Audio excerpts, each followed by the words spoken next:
Hi. Well, you've chosen online learning for your kid. Yay, you. And if you didn't, yay, you too. But you've chosen online learning for your students, at least for the first semester. And I want to applaud you and I applaud, whatever decision you made. But those of you that made the decision for virtual learning, I want to share 5 things that you can start doing now to pretty much ensure that you'll have a good first semester as a virtual learner. I don't know if you've ever tried virtual learning before. That's something that I am very familiar with. I did it with my girls for all the way up to ninth grade. So we use digital all the way up to the ninth grade. So I'm very familiar with virtual learning, the virtual environment. That was way before it's really good now compared to when we first started. But I want to talk about 5 ways to prepare your student today, whenever you get this video, how to prepare for your virtual learning experience. First thing I want to tell you is model positive attitude. Have a positive attitude about what's to come. Children pick up on your attitude. They pick up on your fears. They pick up on you thinking that they're not going to be successful. Model positive, just like you would be modeling. Oh, school's going to be starting in a month. That's the same thing you're going to do about virtual learning. You're getting ready to go to school. You're going to hype it up. You're going to say how they're going to see their teachers on screen, and you're going to talk about all the good things. They'll see some of their friends in the classroom because we are going to use different formats so they can see some of their friends. Anything that you would normally tell your kids about brick and mortar school, model it. Even if you have a fear that you don't know how they're going to do that in the bedroom where they don't hear you, or outside on the back porch when you're talking on the phone to your friend or whatever. But when you're with our students, and I did say our because there are hours when you come back to the classroom, when you're with the student, make sure that you model a positive attitude toward this new adventure. Kids, make it an adventure, make it a journey, make it something. Take first day pictures like you always do. Take pictures of them, prepare them for their first day outfit.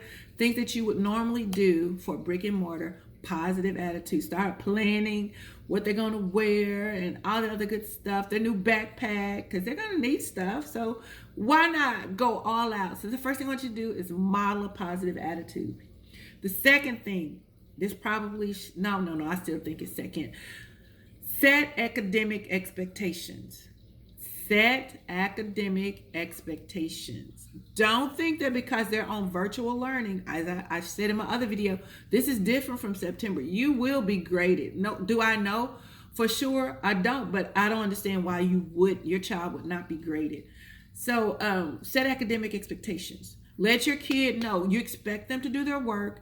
You expect them to be polite in class. You expect them to show up on time in class. You expect them to get up and be in front of the monitor, wherever your monitor is.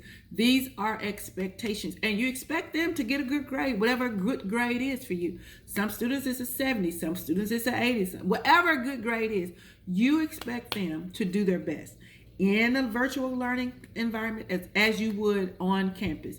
You expect them to behave their best. Just like you did on campus, you expect their behavior to be in check on virtual learning. Do you understand?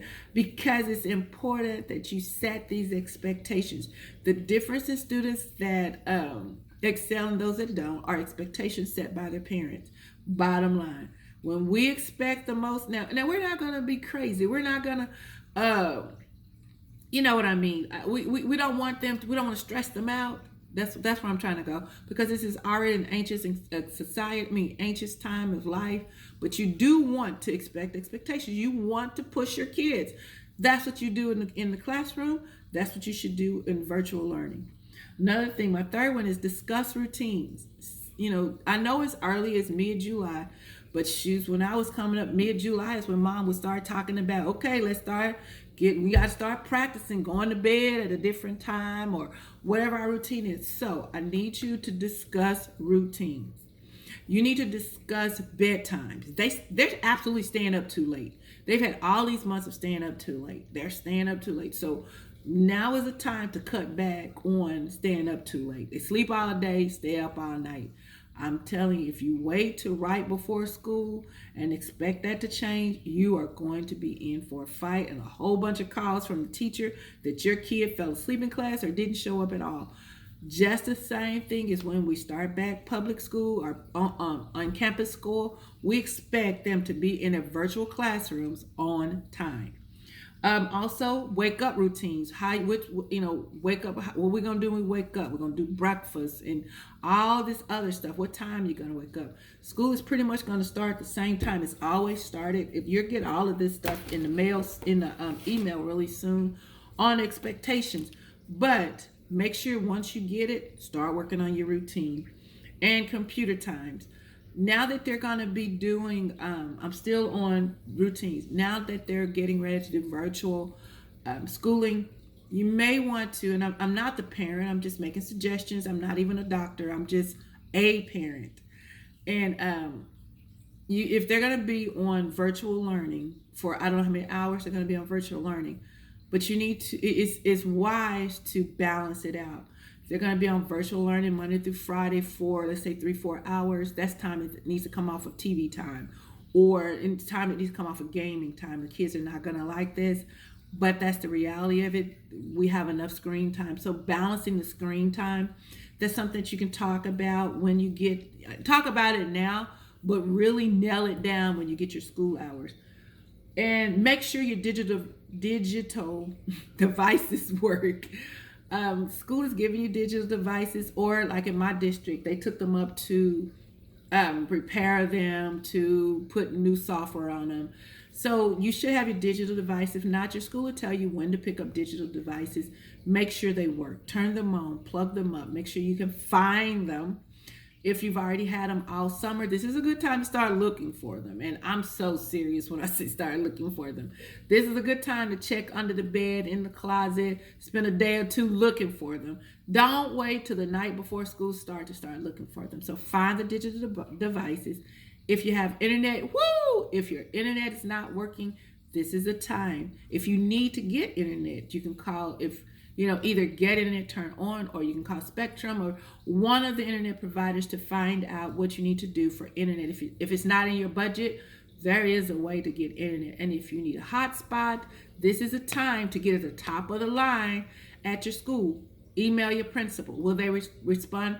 I think they go back in a week or two. I don't know when they go back, but make sure your email is there for a hotspot. Advocate for your internet. Advocate for your device. Do not wait till the last minute and then get upset because the teachers are going to keep moving. We have to not only teach for this fall, but we have to teach for what was missed in spring. So we need you as a parent, as a guardian, as a student. When you're secondary, you should be able to advocate for yourself, to advocate for these things that you're going to need. You're going to need a device, just like you're going to need paper and pencil. Go school shopping, get your paper and pencil. That's extra. But I really want to remind you, you need a device, you need internet. In this season and at this day, the internet should be a utility rather than a luxury. You have cable, you have cell phone bills. Internet should be one of your a thing that you must have, and that's just the low level internet. Call these places. I'm people don't believe that I pay $20 a month for internet. I have the lowest speed, but it works. I pay $20 a month. When I tell people that I have Spectrum, now do they still have that program? I don't know, but I still pay $19.99 every month for my. I don't have to have high speed. I don't play video games. I watch Hulu, Netflix, and I use the internet. That's all we need. So when you call in and get the internet, you don't have. They're gonna try to sell you the top speed.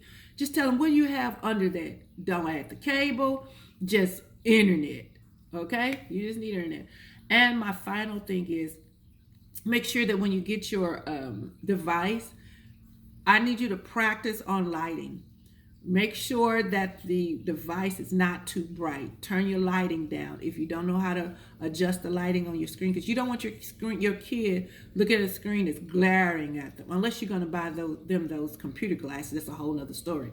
But just make sure you have the level on the brightness. There's two things you want to look at: the brightness and the light. You want to look at those two things and make sure that the lighting is right for your student's eye. All right, that's 5 things to be prepared. You can do that now. The closer you get to time, I'll probably be back with another video. All right, bye-bye.